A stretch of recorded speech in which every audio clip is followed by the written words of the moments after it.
नाचत श्री हरि कीर्तन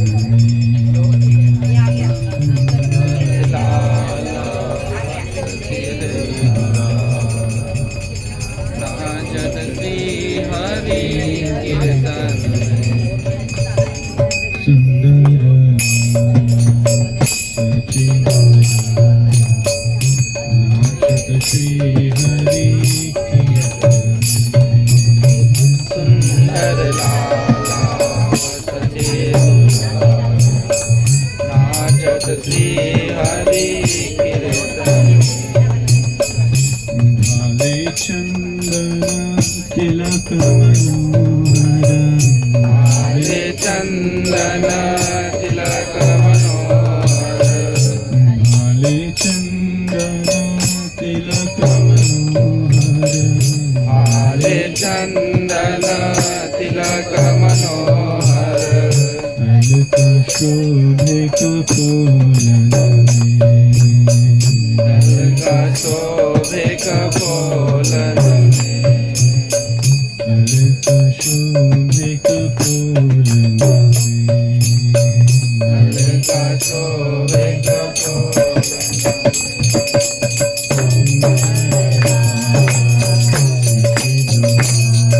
नाचत श्री हरि कीर्तन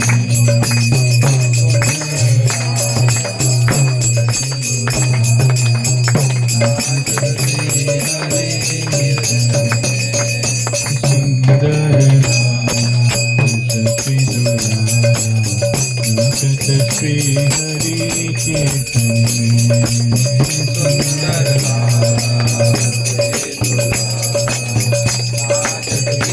हरि कीर्तन शीरे चूड़ांदर शिवाले शीरे चूड़ाधर शिवाले शीरे चूड़ांदर शिवाले शीरे चूड़ाधर शिवाले वन फुलमाला हिया कर डोले वन फुलमाला हिया पर डोले वन फुलमाला हिया कर डोले वन फुलमाला हिया पर डोले पहिरन पीत पतांबर शोभे पैरन प्रीत पतांबर शोभे पहिरन पीत पतांबर शोभे पैरन प्रीत पतांबर शोभे नूपुर रुण झुनु चरणी नूपुर रुण झुन चरणों नूपुर रुण झुनु चरणी नूपुर रुण झुन चरणों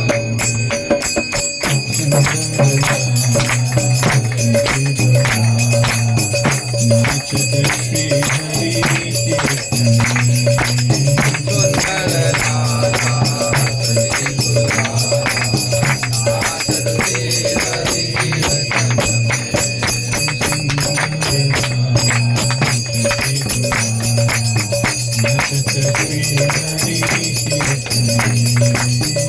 लाला सचेतुला नाचत श्री हरि राधा कृष्ण एक तनु है राधा कृष्णा एक तनु है राधा कृष्ण एक तनु है राधा कृष्णा एक तनु है निभुवन माझे बंसी बजाए भुवन माझे वंश बजाए निभुवन माझे बंसी बजाए भुवन माझे वंश बजाए विश्वरूप की प्रभु जी सही विश्वरूप की प्रभु जी सही विश्वरूप की प्रभु जी सहे विश्वरूपी प्रभु जी सहे आवत प्रकट ही नदिया में आवत प्रकट ही नदिया में आवत प्रकट ही नदिया में आवत प्रकट ही नदिया में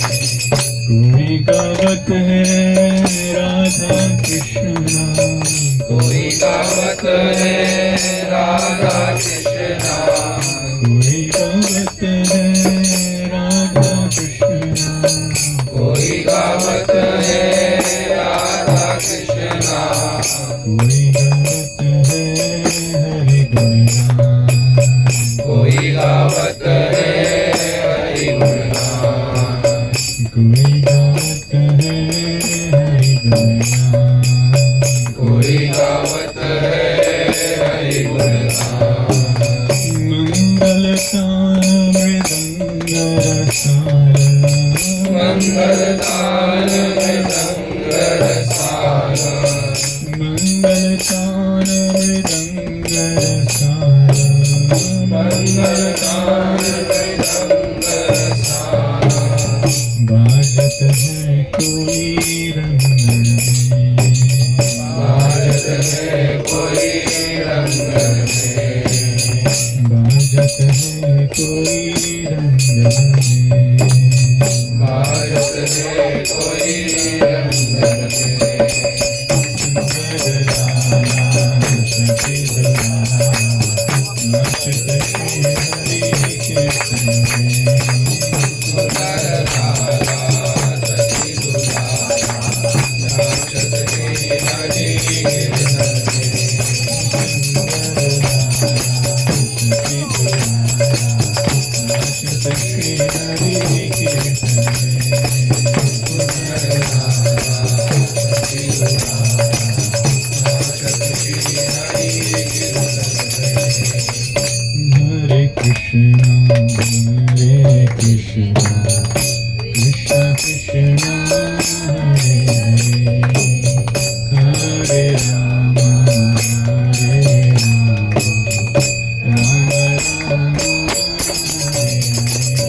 Hare Krishna, Hare Krishna, Krishna Krishna, Hare Hare, Hare Rama, Hare Rama, Rama Rama, Hare Krishna, Hare Krishna, Krishna Krishna, Hare Hare, Hare Rama, Hare Rama, Rama Rama, Hare Krishna Krishna, Hare Hare, Hare Rama, Hare Rama, Rama Rama, Hare Hare. Hare Krishna, Hare Krishna, Krishna Krishna, Hare Hare, Hare Rama, Hare Rama, Rama Rama, Hare Hare. Hare Krishna, Hare Krishna, Krishna Krishna, Hare Hare, Hare Rama, Hare Rama, Rama Rama, Hare Hare Krishna, Hare Krishna, Krishna Krishna, Hare Hare, Hare Rama, Hare Rama, Rama Rama, Hare Hare. Hare Krishna, Hare Krishna, Krishna Krishna, Hare Hare,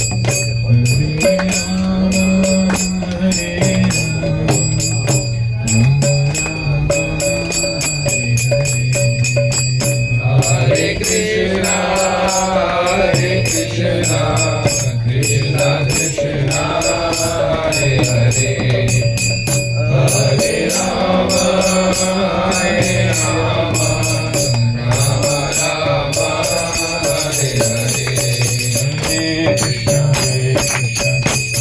Hare Krishna Krishna Krishna Hare Hare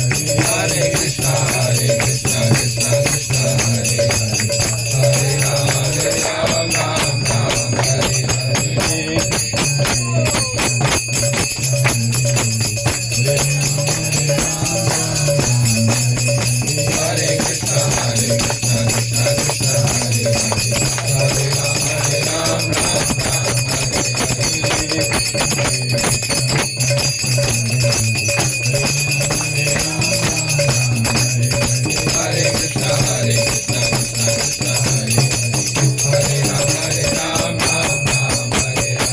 Hare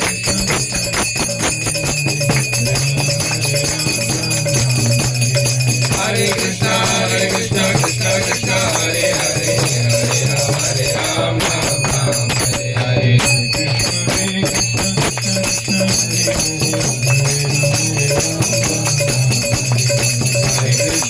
Krishna Krishna Krishna Hare Hare Hare Ram Ram Hare Hare Krishna Krishna Krishna Hare Hare Hare Ram Ram Hare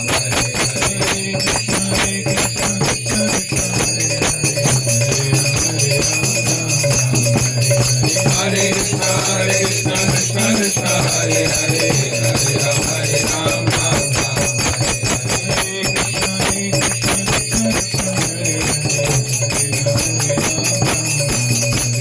Hare Krishna Krishna Krishna Hare Hare Hare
हरे कृष्ण जगन्नाथ बलदेव सुभद्रा महारानी की पावन श्री गौर निताय की जगत गुरु शिल प्रभुपाद की ओम अज्ञानतिमिरान्धस्य ज्ञानाञ्जनशलाकया चक्षुरुन्मीलितं येन तस्मै श्रीगुरवे नमः श्रीचैतन्यमनोभीष्टं स्थापितं येन भूतले स्वयं रूपकदा मह्यं ददाति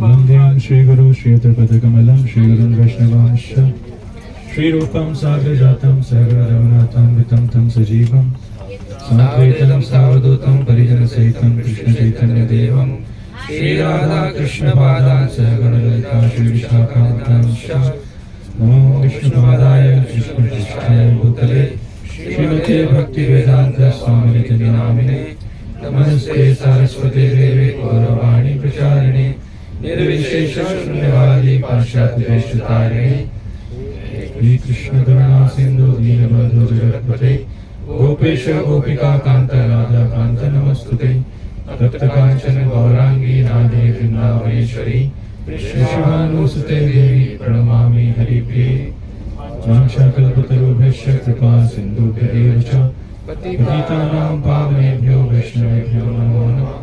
जय श्री कृष्ण चैतन्य प्रभु नित्यानंद श्री अद्वैत गदाधर श्रीवासादि गौर भक्तवृंद। हरे कृष्णा कृष्णा कृष्णा हरे हरे हरे राम राम राम हरे हरे। हरे कृष्ण। तो कल श्रीपाद कपिल मुनिपुर ने बहुत ही अच्छे तरीके से उत्साहपूर्वक बताया कि धाम में जाने का क्या मूड होना चाहिए। तो जहाँ से उन्होंने जो कुछ छोड़ा है, थोड़ा सा कुछ उनका उच्छिष्ट हम आस्वादन करेंगे, वहीं से हम लोग आगे बढ़ेंगे। तो देखिए, चैतन्य महाप्रभु से जब एक भक्त का संवाद हो रहा था, तो महाप्रभु भक्ति की महानता, महत्व या फिर कितना दुर्लभ है कृष्ण भक्ति करना, इस विषय में चर्चा कर रहे थे, राइट। तो महाप्रभु बताते हैं कि भगवान के जो सृष्टि है उसमें अनंत कोटि ब्रह्मांड है, राइट। जैसे हम जिस ब्रह्मांड में हैं, ये एक ब्रह्मांड है। उस एक ब्रह्मांड में भी, उस एक ब्रह्मांड के भी हम एक ग्रह में हैं, राइट। तो अगर इस एक ग्रह की अगर विशेष बात की जाए तो पृथ्वी कितनी बड़ी है? बहुत बड़ी है। हम लोग उसका पार नहीं लगा सकते। यद्यपि हम उसको कैलकुलेट कर लेते हैं इतने लाख किलोमीटर्स, लेकिन ये मनुष्य की क्षमता में नहीं है कि वो पूरी पृथ्वी देख पाए या फिर उसको कंट्रोल कर पाए। ऐसे एक ग्रह तो छोड़ दो, इस एक ब्रह्मांड में ही कितने सारे ग्रह नक्षत्र हैं और ऐसे कितने अनंत कोटि ब्रह्मांड हैं। तो ऐसा वर्णन आता है कि जैसे एक राई के बोरे में कितने राई के दाने होते हैं? एक मुट्ठी में कितने राई के दाने आ सकते हैं? उनको ही नहीं गिन सकते। तो 50 किलो का अगर राई का बोरा है तो क्या उनको गिन सकते हैं राई के दानों? कभी नहीं। ऐसे ही भगवान की सृष्टि में इतने सारे ब्रह्मांड होते हैं, अनगिनत। उन अनगिनत ब्रह्मांडों में कितने जीव हैं? और अनगिनत। उनकी गणना करना तो बहुत मुश्किल है, राइट। तो इतने सारे जीव हैं, जितने सारे जीव हैं उसमें से कितने मनुष्य हैं? कम, बहुत कम, लेकिन फिर भी संख्या में बहुत ज्यादा है। हम गणना नहीं कर सकते। पृथ्वी पर कितने हैं अभी? 750-800 करोड़। तो एक ग्रह पर, एक ग्रह का और ऐसे अलग अलग ग्रहों पे, अलग अलग ब्रह्मांडों में कितने सारे मनुष्य हैं? Very difficult to calculate, right. और फिर प्रश्न आता है कि इतने जितने मनुष्य हैं, इन सब में से सभ्य कितने हैं और असभ्य कितने हैं? उनका कैलकुलेशन अगर किया जाए तो ज्यादा से ज्यादा सभ्य हैं कि असभ्य हैं? असभ्य ज्यादा से ज्यादा असभ्य हैं, जिनको संस्कृति का ज्यादा ज्ञान नहीं है, लोक व्यवहार कैसे करना है जिनको पता नहीं है। और उन जो बचे हुए सभ्य लोग हैं, उन सभ्य लोगों में भी कितने आस्तिक हैं और कितने नास्तिक हैं? नास्तिक ज्यादा है। नास्तिकों की संख्या बहुत ज्यादा है, आस्तिक बहुत कम है, राइट। और उन आस्तिकों में भी कितने ऐसे जीव हैं जो सनातन धर्म को फॉलो करते हैं? बहुत कम, राइट, और भी कम। और उन सनातन धर्म को फॉलो करने वालों में से कितने ऐसे जीव हैं, कितने ऐसे मनुष्य हैं जो भगवान कृष्ण को भगवान रूप में जानते हैं? कृष्ण ही पूर्ण पुरुषोत्तम भगवान है, उनको जानते हैं। कितने लोग हैं? बहुत कम, राइट। वो लोग जो भगवान कृष्ण को भगवान रूप में जानते हैं, उनमें से कितने ऐसे हैं जो उनकी भक्ति करते हैं? और कम और कम। और भक्ति भी अलग अलग प्रकार की होती है। जैसे कहते हैं, एक होती है शुद्ध भक्ति और एक होती है मिश्रित भक्ति। मिश्रित भक्ति मतलब जब भक्ति करने के पीछे हमारी इच्छा क्या है? कि हम उससे कुछ या तो भौतिक लाभ प्राप्त करना चाहते हैं, उसको कहते हैं कर्म मिश्र भक्ति, या फिर हम ज्ञान प्राप्त करना चाहते हैं, उसको कहते हैं ज्ञान मिश्र भक्ति। राइट, तो ये मिश्रित भक्ति। तो कहने का तात्पर्य है कि जो भक्ति कर रहे हैं मनुष्य, उनमें से कितने ऐसे जीव हैं, कितने ऐसे लोग हैं जो भगवान की शुद्ध भक्ति कर रहे हैं, और रेयर। और जो भगवान की शुद्ध भक्ति कर रहे हैं, उसमें से कितने ऐसे भक्त लोग हैं जिन्होंने भगवान की कृपा बहुत विशेष मात्रा में प्राप्त करी है। Very rare. हम उनको उंगलियों पर गिन सकते हैं, हम उनको उंगलियों पर गिन सकते हैं। राइट, तो महाप्रभु इस प्रकार से वर्णना कर रहे हैं। तो कहाँ स्टार्ट कर रहे हैं? भगवान की जो सृष्टि है, अनंत कोटि ब्रह्मांड है, उससे लेकर के नीचे तक आ रहे हैं कि कितने ऐसे जीव हैं जो भगवान कृष्ण की भक्ति कर रहे हैं, और उसमें भी भगवान कृष्ण की शुद्ध भक्ति कर रहे हैं। बहुत कम भक्ति है। तो सोचिए उन जीवों का, उन मनुष्य का कितना सौभाग्य है जिनको कृष्ण भक्ति करने का मौका मिल रहा है, और उसमें भी कृष्ण की शुद्ध भक्ति करने का मौका मिल रहा है। Right, it's very rare. और ये सौभाग्य हमारे लिए किसने सृष्टि की है? ये सौभाग्य हमारे सृष्टि किया है श्रीमान चैतन्य महाप्रभु। चैतन्य महाप्रभु, कौन कौन चैतन्य महाप्रभु को नहीं जानता है? किस किस ने उनका नाम नहीं सुना है? सभी जानते हैं? ठीक है, जानते हैं तो और ज्यादा जानना चाहिए। तो चैतन्य महाप्रभु स्वयं कृष्ण है, और उन्होंने हमें सिखाया है कि भगवान कृष्ण की भक्ति कैसे करना है। तो कृष्ण स्वयं यहाँ पर आते हैं हमें सिखाने के लिए कि भक्ति कैसे करना है। राइट, हम धाम जा रहे हैं, तो धाम में जाने का मूड कैसा होना चाहिए, उस विषय में जब चर्चा आती है, तो भगवान कृष्ण के एक बहुत सुंदर भक्त हैं अक्रूर। वो जब वृंदावन यात्रा पे गए थे, तो उनका उस समय मूड क्या था, मैं कुछ शब्दों में आपको बताऊंगा, आप सोचिएगा और रिलेट कीजिएगा कि हमारा मूड क्या है। उनका मूड क्या है धाम जाने का, उनके मन में चिंतन क्या है, और हमारा मूड क्या है। तो भागवतम के 10वें स्कंद से आता है 38वें अध्याय, जिसमें कहते हैं जब कंस ने अक्रूर को बोला कि आपको जाना है कृष्ण और बलराम को लेकर के आना है मथुरा, क्यों? आपको निमंत्रण देना है कि यहाँ पर आकर आप मल्ल युद्ध कीजिए। इनके साथ मुष्टिक और चाणूर, ये दो महान योद्धा थे, या क्या कहना चाहिए उनको, रेसलर्स थे। उनके साथ आप मल्ल युद्ध कीजिए। और कृष्ण बलराम की उम्र कितनी है? ना 14, 9 साल, 11 सुना, 10-11 साल के आसपास। तो इतनी उनकी उम्र है, छोटे से बच्चे। और उनको बोला जा रहा है कि आपको कंस के राज्य में जो सर्वश्रेष्ठ योद्धा हैं, जो मल्ल युद्ध करते हैं, उनके साथ आपको युद्ध लड़ना है, इसके लिए न्योता देने के लिए जाओ। तो जो भी सुनेगा, it's not an equal match, बोले क्या चल रहा है भाई। लेकिन जो भी कारण हो, अक्रूर ये प्रस्ताव सुन के बहुत खुश हुए। क्यों खुश हुए? बोले अब मुझे कृष्ण बलराम के दर्शन करने का सौभाग्य मिलेगा। अक्रूर कृष्ण बलराम के संबंधी हैं, वो एक प्रकार से चाचा हैं, लेकिन कृष्ण बलराम के दर्शन उन्होंने किए नहीं। और ये बात पूरे विश्व में विख्यात हो गई थी कि कृष्ण बलराम भगवान है। वो जितने चमत्कारी कार्य कर रहे हैं, इतने असुरों का उद्धार कर रहे हैं, कोई भी व्यक्ति समझ जाए कि वो साधारण नहीं है, वो स्वयं भगवान है। तो अक्रूर तो कृष्ण के भक्त थे, महान भक्त थे, शुद्ध भक्त। तो जब कंस ने उनको बोला, वो बहुत ज़्यादा प्रसन्न हुए, बहुत प्रसन्न हुए। और जिस रात में, जिस दिन उनको कहा गया था, तो वो रात वो जैसे तैसे मथुरा में निकाले, और पूरी रात भर सोचते रहे कि मैं कैसे कृष्ण बलराम से मिलूंगा, कैसे उनको रिसीव करने जाऊंगा। तो जैसे तैसे रात काटी, और अगले ही दिन सुबह सुबह प्रातः जल्दी वो अपने रथ में चढ़े और मथुरा से निकल चले वृंदावन की ओर। जब रास्ते में जा रहे हैं, तो जाते जाते भगवान कृष्ण का स्मरण करते करते अक्रूर के मन में बहुत ज़्यादा भक्ति उमड़ रही है, भक्ति की भावना उमड़ रही है। वो बहुत ज़्यादा उत्साहित होते जा रहे हैं, और वो सोच रहे हैं कि मैंने कौन से पुण्य कर्म किए हैं, कौन सी तपस्या मैंने की है, कौन सी पूजा आराधना मैंने की है, कौन से दान तप कर्म मैंने किए हैं कि आज मैं केशव भगवान कृष्ण का दर्शन करूँगा। राइट, तो इससे क्या सीखने को मिलता है कि हम लोग जब भगवान जगन्नाथ के दर्शन करने जा रहे हैं, तो इतना आसानी से नहीं होते हैं। जैसे कल प्रभु जी बता रहे थे कि इच्छा हो सकता है बहुत लोगों की हो, लेकिन सबका सौभाग्य नहीं होता दर्शन करने का।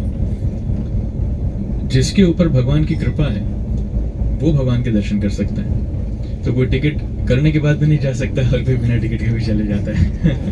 वो टीसी यहाँ पर नहीं है। सो बेसिकली जो धाम में जा रहा है, कहीं ना कहीं भगवान की कृपा उसके ऊपर बहुत है। और भगवान के दर्शन करना, कृष्ण के दर्शन करना या फिर जगन्नाथ के दर्शन करना, अभी जगन्नाथ जी जो हैं ये बहुत ही पौराणिक विग्रह हैं। आपने सुना होगा सतयुग के विग्रह हैं। सतयुग के विग्रह मतलब भगवान कृष्ण के समय भी ये थे और भगवान राम के समय भी ये थे। राम जी के एपिसोड में भी वर्णन आता है कि विभीषण के साथ भगवान राम की चर्चा होती है जगन्नाथ के बारे में। तो उस समय से वहाँ पर हैं जगन्नाथ। तो भगवान के दर्शन करना ये कोई साधारण बात नहीं है। भगवान के दर्शन करना ये कोई साधारण बात नहीं है। तो हम जब धाम जा रहे हैं तो आप समझिए कि सिर्फ टिकट खरीद के हम धाम नहीं जा सकते हैं। कहीं ना कहीं जगन्नाथ जी की कृपा है। जगन्नाथ जी देख रहे हैं, हाँ ये भक्त लोग कोई नागदा में है, कोई उज्जैन में है, कोई कहाँ है, कोई कहाँ है। ये लोग इच्छा प्रकट कर रहे हैं, चलो मैं इनकी इच्छा को सैंक्शन करता हूँ। तो इनका अरेंजमेंट कैसे होगा? इस प्रकार से अरेंजमेंट होगा। तो अब ये ट्रेन में आ रहे हैं, भगवान सब देख रहे हैं, अपनी बड़ी बड़ी आंखों से भगवान देख रहे हैं। ये ट्रेन में आ रहे हैं, ट्रेन में बैठ करके क्या कर रहे हैं और धाम में किस भावना से प्रवेश कर रहे हैं। अक्रूर तो सोच रहे हैं मैंने बहुत पुण्य कर्म किए हैं जिसकी वजह से मुझे इस प्रकार का सौभाग्य मिल रहा है। इन लोगों के मन में क्या भावना जा रही है कि मैं बहुत बड़ा भक्त हूँ, इसके लिए मुझे ऐसा सौभाग्य मिल रहा है, ऐसी भावना आ रही है। या मैं बहुत बुद्धिमान हूँ, या फिर देखो मैं कितना बड़ा मैनेजर हूँ, सारी तिकड़म बिठा करके मैंने एकदम टिकट अपना करवा लिया, प्रोजी से कन्विंस कर लिया। किस प्रकार के मन में भावना आ रही है वो हमें सोचना चाहिए। और दूसरा थॉट अक्रूर के मन में क्या आ रहा है, लेकिन एक्चुअली मैं तो एक भौतिकतावादी व्यक्ति हूँ जो हमेशा इंद्रिय तृप्ति में लगा हुआ है। मेरे लिए कैसे संभव है ये अवसर प्राप्त करना कि मैं कृष्ण के दर्शन करूँ।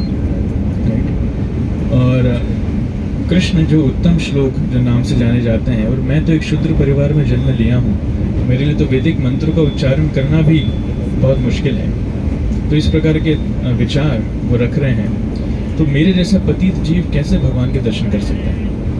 ये कितनी अच्छी भावना है। वो सोच रहे हैं भले ही कृष्ण के संबंधी हैं, लेकिन फिर भी मन में विचार क्या आ रहा है कि मैं कितना पतित हूँ, मैं तो भौतिकतावादी व्यक्ति हूँ जो इंद्रिय तृप्ति में निरंतर लगा हुआ है, मैं कैसे भगवान के दर्शन कर सकता हूँ। तो ये जब विचार मन में आता है कि अपनी अक्षमता को हम समझते हैं कि वास्तव में मैं भक्ति करने के लायक नहीं हूँ, भगवान के दर्शन करने के लायक नहीं हूँ, कहीं ना कहीं ये भक्तों की कृपा से है, भगवान की कृपा से है जिससे मुझे सौभाग्य प्राप्त हो रहा है।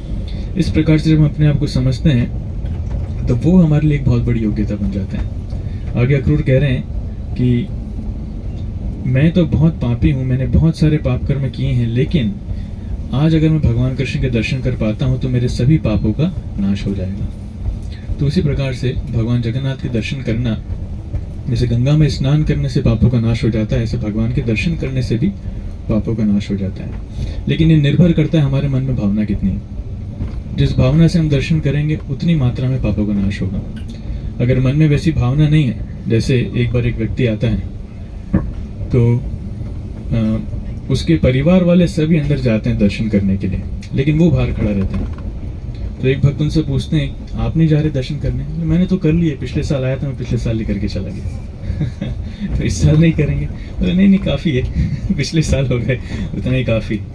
तो पूरे परिवार के साथ आया, मनोभाव क्या है? घूमने फिरने का, चलो समुद्र में स्नान करेंगे, थोड़ा घूमेंगे फिरेंगे। परिवार वाले जगन्नाथ के दर्शन करने जा रहे हैं, लेकिन इसके मन में इच्छा नहीं जगन्नाथ के दर्शन करने की। ये सोच रहा है मैं तो पिछले साल ही आया था, जगन्नाथ के दर्शन कर लिया, उसमें क्या नया है? वही लकड़ी के विग्रह हैं, वही लकड़ी की मूर्ति है, बड़ी बड़ी आंखें उन्होंने पेंट कर रखी, उसमें क्या देखना? उसके अलावा इस भौतिक जगत में कितनी सुंदर चीज़ें हैं, कितने सुंदर जीव हैं, उनको देखना चाहिए। तो इस प्रकार से मन में उसके विचार आ रहे हैं। तो अलग अलग व्यक्ति अलग अलग विचारों से जाता है। आप देखेंगे जगन्नाथपुरी में भी बहुत सारे लोग आएंगे, समुद्र के आसपास आप जाएंगे तो बहुत कचरा मिलेगा, हो सकता है बहुत सारी शराब की बोतलें वहाँ पे रखी हुई मिलेंगी। तो लोग जा रहे हैं धाम में, लेकिन किस उद्देश्य से जा रहे हैं? उधर भी इंद्रिय तृप्ति के उद्देश्य करने से जा रहे हैं। तो इस भावना से जाएंगे तो फायदा नहीं, ज़्यादा कुछ फायदा नहीं मिलेगा। इसलिए हमें विचार करना चाहिए कि हमारा ये सौभाग्य है और भगवान के दर्शन हमको मिल रहे हैं भगवान की कृपा से, और सारे पापों से हम मुक्त हो जाएंगे। जो बड़े बड़े योगी योग आराधना करने से भी जितने पाप से मुक्त नहीं होते हैं, वो सभी पापों से मुक्त हो जाएंगे अगर उस भावना से हम दर्शन करेंगे तो। और भगवान के चरण कमल जब ब्रह्मा शिव आदि देवता जिनकी पूजा करते हैं, आज मुझे सौभाग्य मिलेगा उन चरण कमलों को दर्शन करने का, राइट। तो मन में ये उत्सुकता होनी चाहिए जिससे कारण हम भगवान के दर्शन कर पाते हैं। अगर इस प्रकार का भाव नहीं है, इस प्रकार की उत्सुकता नहीं है, सिर्फ अगर हम साइट सीइंग करने जाएंगे, जैसे वृंदावन में जब श्रील भक्ति सिद्धांत सरस्वती ठाकुर एक बार गए थे तो प्रवचन दे रहे थे और उनके कुछ शिष्य उनका प्रवचन छोड़ करके कहाँ चले गए? मंदिर दर्शन करने। हम वृंदावन में जाते हैं मंदिरों के दर्शन करने के लिए। तो प्रवचन जब लगभग खत्म हो गया उस समय वो आए और गुरुदेव ने पूछा कि आप लोग कहाँ थे? बोले गुरु महाराज हम लोग मंदिर दर्शन करने गए थे, स्थानीय मंदिर दर्शन करने। तो उनको लगा भाई भगवान के दर्शन करना, हम वृंदावन में गए हैं तो बांके बिहारी को तो देखना ही चाहिए, राधा श्याम सुंदर को तो देखना ही चाहिए, राधा रमन के दर्शन तो करना ही चाहिए।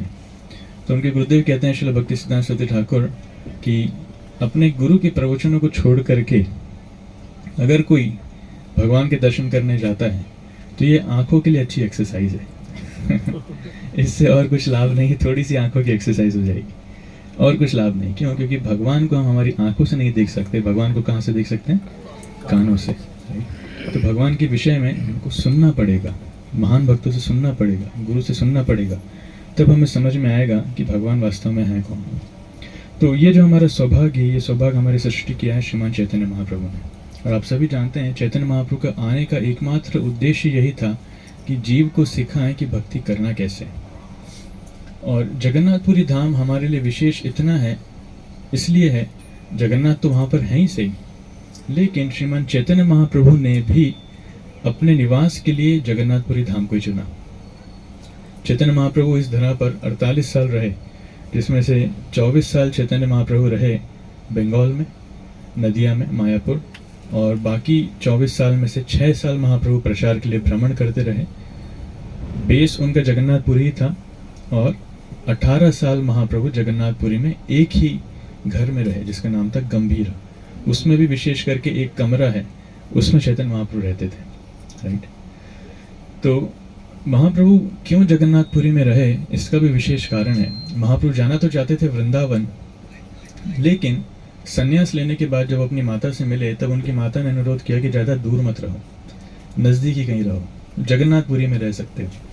तो उनकी माता का निवेदन उन्होंने स्वीकार करके जगन्नाथपुरी में रहना निश्चित किया।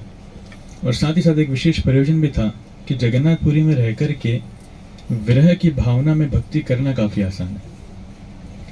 जब हम नज़दीक में रहते हैं ना, तो नज़दीक में रहकर ही कभी कभी हम व्यक्ति के महत्व को भूल जाते हैं। हमें लगता है वो तो बहुत इजी है, राइट, हम जैसा चाहें उससे बात कर सकते हैं, हम जैसा चाहें चला सकते हैं, उसको मूर्ख बना सकते हैं। So we take it for granted, English में कहते हैं we take it for granted. हम उसकी संगति को, उसके महत्व को बहुत ज़्यादा हम मामूली ले लेते हैं, सरल ले लेते हैं, तो अपराध होने लग जाते हैं, अपराध के चांसेस बढ़ जाते हैं। इसलिए जब दूर रहते हैं कई बार तब महत्व बना रहता है, और दूर रहकर विरह में सेवा करना वो और भी श्रेष्ठ माना जाता है। विशेषकर आदेशों की सेवा करना, वाणी की सेवा करना वो विशेष माना जाता है। इसलिए चैतन्य महाप्रभु ने जगन्नाथपुरी चुना, क्योंकि वृंदावन में रहना तो अच्छी बात है, लेकिन जगन्नाथपुरी में रह कर के विरह में सेवा करना और प्रचार कार्य को वहाँ से बढ़ाना ये विशेष है। तो प्रचार पर चैतन्य महाप्रभु ने बहुत ज़्यादा फोकस किया। तो वहाँ पर चैतन्य महाप्रभु ने अपना निवास स्थान स्वीकार किया, वहाँ पर महाप्रभु रहे। और महाप्रभु का आना भी एक बहुत ही विशेष घटना थी, किस प्रकार महाप्रभु जगन्नाथपुरी में आए। तो इस छोटा सा एक सेक्शन हम चैतन्य चरितामृत से इसके विषय में पढ़ेंगे। चैतन्य चरितामृत में वर्णन आता है, मध्य लीला 5वां अध्याय 141 श्लोक।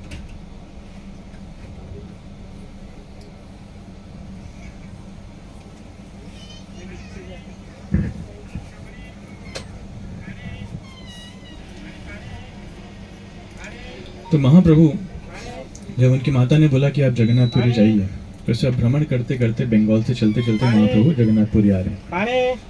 तो जगन्नाथपुरी किस प्रकार से प्रवेश किए? जगन्नाथपुरी के कुछ दूर पहले कमलापुर नाम का एक जगह थी, उस वर्णन आता है, कमलापुरे आसी भागीर नदी स्नान कइलो, नित्यानंद हाथे प्रभु दंड धरिलो। तो महाप्रभु उस वहाँ पर भागीर नदी करके एक नदी थी, वहाँ पे स्नान करना चालू थे, जगन्नाथपुरी से थोड़ा सा दूर, लगभग 8-10 किलोमीटर दूर। और महाप्रभु सन्यासी हैं तो उनके हाथ में दंड रहता है, सन्यास दंड, राइट। तो महाप्रभु के साथ में नित्यानंद प्रभु और 3-4 भक्त लोग और थे। तो महाप्रभु ने अपना दंड उनको दिया कि आप इसको होल्ड कीजिए, और महाप्रभु स्नान करने के लिए गए। कपोटेश्वर देखिते गेला भक्त गण संगे, ऐथा नित्यानंद प्रभु कैलो दंड भंगे। 3 खंड करी दंड दिलो भाषाइया, भक्त संगे आइला प्रभु महेश देखिया। तो महाप्रभु जब स्नान कर रहे थे तो नित्यानंद प्रभु उस दंड को देख रहे हैं, उनके हाथ में दंड है। नित्यानंद प्रभु भी अवधूत हैं, वो भी सन्यासी हैं, लेकिन वो दंड कैरी नहीं करते हैं। कई बार वो स्टिक कैरी करते हैं छोटी सी, लेकिन महाप्रभु सन्यास दंड कैरी करते हैं। तो नित्यानंद प्रभु के हाथ में महाप्रभु का सन्यास दंड है। आपने देखा होगा सन्यासी डंडा लेके चलते हैं, राइट। तो नित्यानंद प्रभु उस डंडे से बात कर रहे हैं, अरे तुम्हारी इतनी हिम्मत तुम अपने आप को इतना अहंकारी समझते हो, इतना महान समझते हो कि इस जगत के पालक, जगत के नायक चैतन्य महाप्रभु तुम्हें उठा के चलेंगे। जो लोग, जिनको चैतन्य महाप्रभु की सेवा करना चाहिए, सभी जीव चैतन्य महाप्रभु की सेवा करना चाहिए, और महाप्रभु तुम्हारी सेवा करेंगे, तुमको उठा के चलेंगे। तो नहीं, ये गलत है। तो नित्यानंद प्रभु ने क्या किया, चैतन्य महाप्रभु के डंडे को तोड़ दिया अपने हाथों से तोड़ दिया, और 3 टुकड़ों में उसको तोड़ दिया। तोड़ करके जिस नदी में महाप्रभु स्नान कर रहे थे वहीं से थोड़ी दूर उसी नदी में फेंक दिया, राइट। नदी का नाम क्या है, भागीर नदी। बाद में वो स्थान दंडभंगा बन गया, दंडभंगा, या फिर नदी का नाम भी दंडभंगा पड़ गया। तो नित्यानंद प्रभु ने वो दंड तोड़ करके उस नदी में डाल दिया, राइट। और इधर चैतन्य महाप्रभु अपने भक्ति भाव में स्नान करके बाहर निकले, और कपड़े पहन के जब वो चलने लगे तो भूल ही गए दंड के बारे में, कि उनके हाथ में दंड था भी सही। वो कृष्ण चेतना में इतने मग्न थे कि आगे चलते रहे। और आगे चल के कपोटेश्वर नाम के महादेव के दर्शन करने के लिए महाप्रभु गए। तो जा रहे हैं, साथ में जा रहे हैं, और जगन्नाथेर देवलो देखी आविष्ट होइला, दंडवत करी प्रेमे नाचिते लागिला। और दूर से ही जब चैतन्य महाप्रभु दर्शन कर रहे हैं जगन्नाथ के,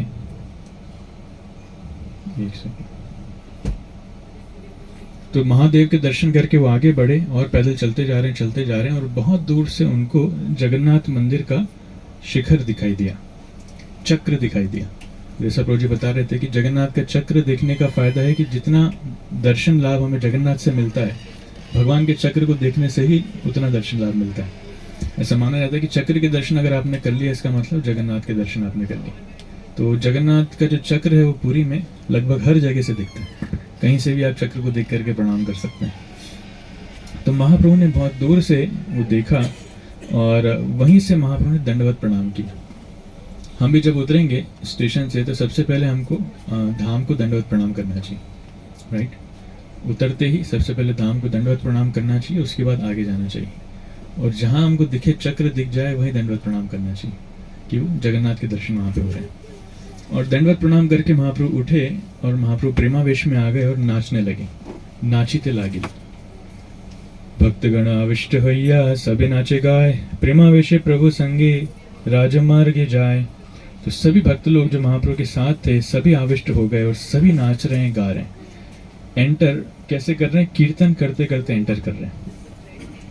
और प्रेमावेश में महाप्रभु उन सब के साथ में जा रहे हैं, और राजमार्गे जाए। राजमार्ग आप देखेंगे जो मेन रोड है जगन्नाथपुरी का, जहाँ से रथ यात्रा निकलती है, उस राजमार्ग से महाप्रभु धीरे धीरे प्रवेश कर रहे हैं।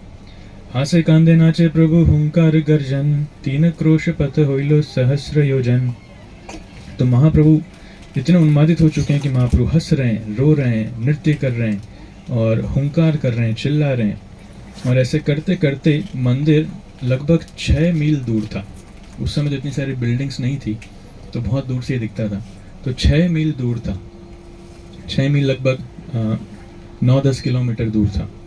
तो वहाँ से महाप्रभु देख रहे हैं, और लेकिन उनको लग रहा है कि मंदिर बहुत ज़्यादा हजारों मील दूर है, उनकी उत्सुकता इतनी ज़्यादा है। चलिते चलिते प्रभु आयला 18 नाला, तहाँ हसी प्रभु किचु भाज्य प्रकाशिला। तो वहाँ से चलते चलते महाप्रभु 18 नाला के जगह एक आए, एक जगह का नाम है 18 नाला, और वहाँ पे आकर के महाप्रभु थोड़ी अपनी भारी चेतना में आए। उनको समझ में आने लगा बाहर क्या हो रहा है। नित्यानंद कहे प्रभु देह मोर दंड, नित्यानंद बोले दंड होइलो तीन खंड। महाप्रभु नित्यानंद को बोल रहे हैं, नित्यानंद मेरा दंड दो। मेरा संन्यास दंड कहाँ है? तो महाप्रभु उसके तो 3 टुकड़े हो गए। होइलो तीन खंड, 3 टुकड़े हो गए। अरे ऐसे कैसे 3 टुकड़े हो गए? ये तो दंड मेरी एकमात्र संपत्ति है, इतनी महत्वपूर्ण चीज, वो कैसे टूट गया? तो महाप्रभु को लगा कि नित्यानंद तूने कुछ गड़बड़ी करी, ये तो अवधूत है भाई, इसको तो पता नहीं क्या करना चाहिए क्या नहीं करना चाहिए। तो उनको लगा कुछ गड़बड़ी हुई है। तो नित्यानंद प्रभु बोल रहे हैं, क्या बता रहे हैं कारण, कैसे हुए 3 टुकड़े? प्रमावेशे पड़िलो तुम्हें तुम्हार धरिनु, तुम सहसे दंड ऊपरे पड़िनु। आप तो प्रेमावेश में थे, आप इतना भयंकर नृत्य कर रहे थे, तो नृत्य करते करते आप मेरे ऊपर ही गिर गए। और आपको बचाने के लिए जब मैं आपको पकड़ा तो आपके साथ साथ मैं भी गिर गया, और हमारे नीचे क्या था? दंड था। हम दोनों मिलकर के दंड के ऊपर गिर गए, उसके 3 टुकड़े हो गए। कितनी अच्छी युक्ति है। तो दुई जनार भरे दंड, खंड खंड होइलो, सही खंड कहाँ पड़िलो किछु न जानिलो। तो दोनों जनों के भार से, हमारे वेट से वो दंड के टुकड़े टुकड़े हो गए। वो टुकड़े कहाँ गए मुझे पता नहीं। कहाँ गए टुकड़े मुझे बिल्कुल भी पता नहीं। मोर अपराधे तुम्हार दंड होइलो खंड, जय उचित है मोर करो तार दंड। तो अभी मेरा अपराध है कि मेरे अपराध के कारण आपके दंड के टुकड़े हो गए। अब आप जो उचित समय वो मुझे दंड दे सकते हैं, आप मुझे जो पनिशमेंट देना चाहें वो दे सकते हैं। तो इतना बोल करके नित्यानंद प्रभु एकदम शांत हो गए। और महाप्रभु ये सुन करके बहुत दुखी हुए। महाप्रभु समझ तो गए कि ये इसी ने तोड़ा है, और ये अभी झूठ मूठ का कारण बता रहा है कि मैं प्रेमावेश में गिर गया और मैं इनके ऊपर गिरा और हम दोनों मिल करके दंड के ऊपर गिर गए। राइट। तो महाप्रभु बहुत ज़्यादा नहीं, महाप्रभु अंदर से बहुत दुखी हुए और बाहर से थोड़ा क्रोध उन्होंने प्रकाशित किया। क्या बोले? सुनी किचु महाप्रभु दुख प्रकाशिला, ईशत क्रोध करी किचु कहिते लागिला। तो महाप्रभु ने जैसे सुना तो उन्होंने दुख अपना प्रकाश किया और क्रोध करते हुए वो बोले, लीला चले आनी मोर सब हित कैला, सब दंड धन छिला, तहा न रखिला। तो आप लोगों ने मेरे ऊपर बहुत कृपा की है कि आप लोग मुझे नीलाचल लेकर के आए। जगन्नाथपुरी को नीलाचल भी कहते हैं। नीलाचल मतलब यहाँ पर ब्लू कलर का एक माउंटेन था, नीले कलर का एक पहाड़, इसलिए इसका नाम नीलाचल भी था। और भगवान यहाँ पर नील माधव के रूप में प्रकट हुए थे, जैसे कल प्रभु जी बता रहे थे। तो जो कृष्ण का रूप था वही रूप में भगवान स्टार्टिंग में प्रकट हुए थे, जो बाद में अदृश्य हो गए थे, जिसके बाद जगन्नाथ जी आए थे। तो आप लोग मेरे ऊपर बहुत कृपा की है कि आप लोग मुझे नीलाचल लेकर के आए, और ये मेरी एकमात्र संपत्ति थी, मेरा दंड, और आप वो भी संभाल नहीं पाए, वो भी आप लोगों ने तोड़ दिया। आपको क्या लगता है, क्या मेरा सन्यास मजाक है? क्या मैंने हंसी मजाक में सन्यास लिया है? आप जो करना चाहें कर सकते हैं, ऐसा है? नहीं, ऐसा कुछ नहीं। तुम्हें सब आगे जाओ ईश्वर देखिते, कि में आगे जाई ना जाओ सही थे। तो बहुत हो गया, मैं इससे ज़्यादा सहन नहीं कर पाऊंगा। बस या तो आप लोग आगे जाओ जगन्नाथ को देखने के लिए, मैं आपके साथ में नहीं जाना चाहता, नहीं तो मैं आगे जाऊंगा, आप मेरे पीछे पीछे आओ, मैं आपके साथ में नहीं जा सकता। और अच्छा, मुकुंद दत्त कहे प्रभु तुम ही जाओ आगे, आमा सब पाछे जाबो ना जाबो तुम्हारे संगे। तो मुकुंद दत्त कहते हैं महाप्रभु आप आगे जाइए, हम सब आपके पीछे चलेंगे, हम आपके साथ में नहीं चलेंगे। बोले ऐसे क्यों? क्योंकि आप आवेश में रहते हैं कृष्ण के, आप कहाँ गिर जाएंगे, किसको आलिंगन कर लेंगे, रास्ते में कोई जानवर मिल गया, कोई शेर मिल गया, पकड़ के आपने उसको ही गले लगा लिया, या कहीं गिर गए, तो आपका ध्यान कौन रखेगा? इसलिए आप आगे जाओ, कभी कुछ हो जाएगा तो हम पीछे से कम देख तो पाएंगे, बचा तो पाएंगे। हम आपके साथ में नहीं चलेंगे, लेकिन आप आगे जाइए, हम आपके पीछे पीछे आएंगे। ठीक है। ये तो सुनी प्रभु आगे चलीला शीघ्र गति, बूझी तेना पारे के हो दुई प्रभुर मति। तो ये सुन करके महाप्रभु वहाँ से बहुत तेज चलने लगे, बहुत तेज आगे आगे चलने लगे, और भक्त लोग पीछे पीछे जा रहे हैं, लेकिन महाप्रभु इतनी स्पीड में जा रहे हैं कि उनको समझ में नहीं आ रहा कि कहाँ गए। और ये दोनों प्रभु चैतन्य महाप्रभु नित्यानंद प्रभु के बीच में क्या लीला चल रही है, किसी को समझ में नहीं आ रहा। तो ये क्या मूड है, महाप्रभु गुस्सा है कि नहीं है, नित्यानंद प्रभु ने अपराध किया कि नहीं किया, कुछ समझ में नहीं आ रहा, बस चल रहे हैं।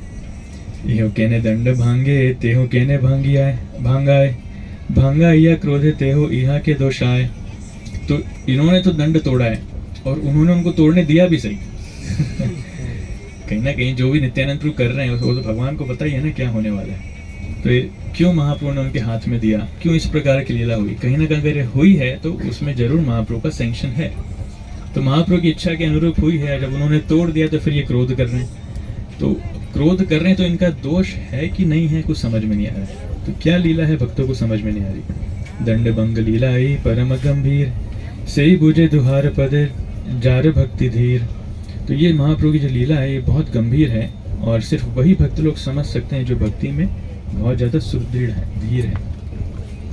ब्रह्मण्य देव गोपालेर महिमा ए धन्य, नित्यानंद वक्ता जार श्रोता श्री चैतन्य। तो ये कहानी आती है जब साक्षी गोपाल का वर्णन आता है। तो हम बाद में जब साक्षी गोपाल जाएंगे तो वहां पर हम सुनेंगे। तो इस प्रकार चैतन्य महाप्रभु दौड़ते दौड़ते आते हैं। 6 मील दूरी बची थी तो वो पूरे रास्ते चैतन्य महाप्रभु बहुत तेज दौड़ना चालू करते हैं और दौड़ते दौड़ते आते हैं और जगन्नाथ मंदिर में प्रवेश करते हैं। और जैसे ही दूर से जगन्नाथ जी को देखते हैं तो जगन्नाथ जी को देख करके महाप्रभु इतना आवेश में आ जाते हैं, उनको इतना अच्छा लगता है कि उनको लगता है बस हाँ यही मेरे कृष्ण है। महाप्रभु राधा रानी के भाव में है तो उनको लगता है हाँ यही मेरे कृष्ण है, मुझे कृष्ण प्राप्त हो गए। तो जगन्नाथ को मिलने के लिए, जगन्नाथ को गले लगाने के लिए महाप्रभु एकदम दौड़ते हैं और मंदिर में भी दौड़ना चाहते हैं। दौड़ते दौड़ते जगन्नाथ के सामने थोड़ा सा दूर जाकर के गिर जाते हैं, मूर्छित हो जाते हैं, बेहोश हो जाते हैं। तो जब महाप्रभु बेहोश हो जाते हैं तो वहाँ पे जो लोकल वहाँ पे सेवक थे, सिक्योरिटी गार्ड्स थे, वो देखते हैं तो वो भी थोड़े विस्मित होते हैं। लेकिन उनको लगता है कि ये कौन है भाई भावुक, इस प्रकार के भावुक लोग तो बहुत सारे आते हैं। तो वो डंडा लेकर के आते हैं महाप्रभु को मारने के लिए। तो महाप्रभु को मारने ही वाले होते हैं। उसके बाद क्या होता है हम बाद में चर्चा करेंगे। एक बहुत विशेष लीला है, क्या लीला वहाँ पर होगी, महाप्रभु को मारेंगे कि नहीं मारेंगे, कैसे होगा, तो हम बाद में चर्चा करेंगे। तो कहने का तात्पर्य है कि जगन्नाथपुरी गौड़ीय वैष्णव के लिए बहुत ही विशेष स्थान है। जगन्नाथ तो वहाँ पर है ही सही, लेकिन चैतन्य महाप्रभु जिनकी कृपा से हम भक्ति कर रहे हैं, भक्ति कैसे करना है जिनकी कृपा से हम सीख रहे हैं, वो वहाँ पर हैं। तो भले ही हमने कितने पाप किए हों, जगन्नाथ जी हमारे ऊपर कृपा करें या ना करें, लेकिन चैतन्य महाप्रभु के अनुगत्य होकर के, उनके शरणागत होकर के अगर हम भक्ति करेंगे तो जगन्नाथ जी अवश्य कृपा करेंगे। तो महाप्रभु स्वयं जगन्नाथ हैं। एक गीत हम बाद में गाएंगे, जय गौर सही कृष्ण सही जगन्नाथ। तो महाप्रभु भी स्वयं जगन्नाथ हैं। वो अचल जगन्नाथ हैं और ये सचल जगन्नाथ हैं। अचल मतलब वो चल नहीं सकते, एक ही जगह मंदिर में स्थित हैं। और चैतन्य महाप्रभु सचल जगन्नाथ है, वो घूमते फिरते चलते फिरते जगन्नाथ है, राइट।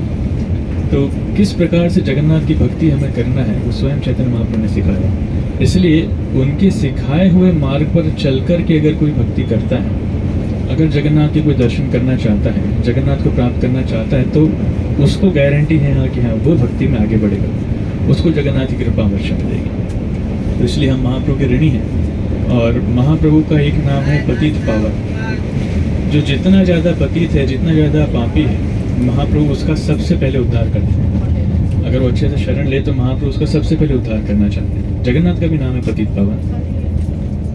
तो इसलिए योग्यता या फिर अयोग्यता, हमारे अंदर कुछ भी योग्यता है या नहीं है, इट डजंट मैटर। लेकिन हम हरे कृष्ण महामंत्र का जप करते हैं, चैतन्य महाप्रभु की शरण लेते हैं, इस परंपरा में आए हुए भक्तों के मार्गदर्शन के अनुसार चलते हैं, तो भगवान की कृपा हमें जरूर मिलेगी, जगन्नाथ की कृपा हमें जरूर मिलेगी। अब वहाँ पर जाकर के अगर हम मन माने ढंग से भक्ति करेंगे कि ग्रुप तो एक तरफ जा रहा है और हम दूसरी तरफ जा रहे हैं, ग्रुप जा रहा है जगन्नाथ के दर्शन करने और हम जा रहे हैं फोटो खिंचवाने, सेल्फी खिंचवाने, ग्रुप जा रहा है कहीं कथा सुनने और हम जा रहे हैं आनंद बाजार में खीर खाने, ग्रुप जा रहा है कहीं और, तो हम अपने मन से चलेंगे तो इस प्रकार से कृपा नहीं मिलेगी। इसलिए आपसे अनुरोध है कि आप ग्रुप के साथ में ही रहिएगा। पूरा ग्रुप जैसा कार्य कर रहा है, जहाँ जहाँ जा रहा है, पूरी जगह साथ में ही रहेगा, अलग से कुछ ना कीजिएगा।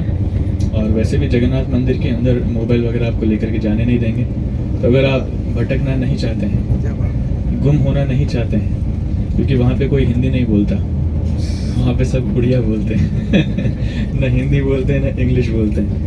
आपको हिंदी अक्षर भी नहीं मिलेंगे, वहाँ पे लिखावट भी सारी उड़िया में है। तो आपको कुछ समझ में नहीं आएगा। गूगल ट्रांसलेट करने के लिए मोबाइल भी साथ में नहीं रहेगा। आप कुछ बोलेंगे, सामने वाला आपसे खुश है, आपकी तारीफ कर रहा है कि उड़िया में गालियाँ दे रहा है, आपको कुछ समझ में नहीं आएगा। इसलिए भटकिएगा मत, ग्रुप के साथ में रहिएगा, जहाँ जहाँ साथ में जाते हैं वहीं पे रहिएगा। आज हम पहुँचेंगे लगभग 12 साढ़े 12 बजे तक जगन्नाथपुरी। पहुँचने के बाद हम लोग जाएंगे सीधा होटल्स में, वहाँ पर आप स्नान कीजिए। स्नान करने के बाद आपके लिए वहाँ पर लंच की व्यवस्था है, लंच लीजिए। लंच के बाद हम सीधा जगन्नाथ के दर्शन करने जाएंगे। जगन्नाथ का मंदिर होटल से दूर नहीं है, सामने ही है। अब होटल में दो प्रकार के होटल्स हैं। एक महाप्रभु वाले, जिसने एकोमोडेशन लिस्ट चेक करी है व्हाट्सएप पे, आप समझ जाएंगे। जिसका रूम महाप्रभु होटल में है वो जगन्नाथ मंदिर के जस्ट सामने है, और जिसका रूम श्रीपाद वाटिका में है वो 500 मीटर थोड़ा सा और पीछे है, राइट। तो अपने रूम के अनुसार ही आप टोटो लीजिएगा। जगन्नाथ अभी स्टेशन पे उतरेंगे तो हम लोग के साथ में रहेंगे, लेकिन महाप्रभु और श्रीपाद वाटिका वाले मिल करके एक साथ टोटल है ऐसा मत कीजिएगा। श्रीपाद वाटिका वाले सब मिल करके अलग टोटो लीजिएगा और महाप्रभु वाले अलग टोटो लीजिएगा, तो आप सही डेस्टिनेशन पे पहुंचेंगे। फिर वहाँ पे हम लोग रहेंगे, आपको बता देंगे किसका कौन सा रूम है। That's it, thank you so much. Hare Krishna, बहुत बहुत धन्यवाद।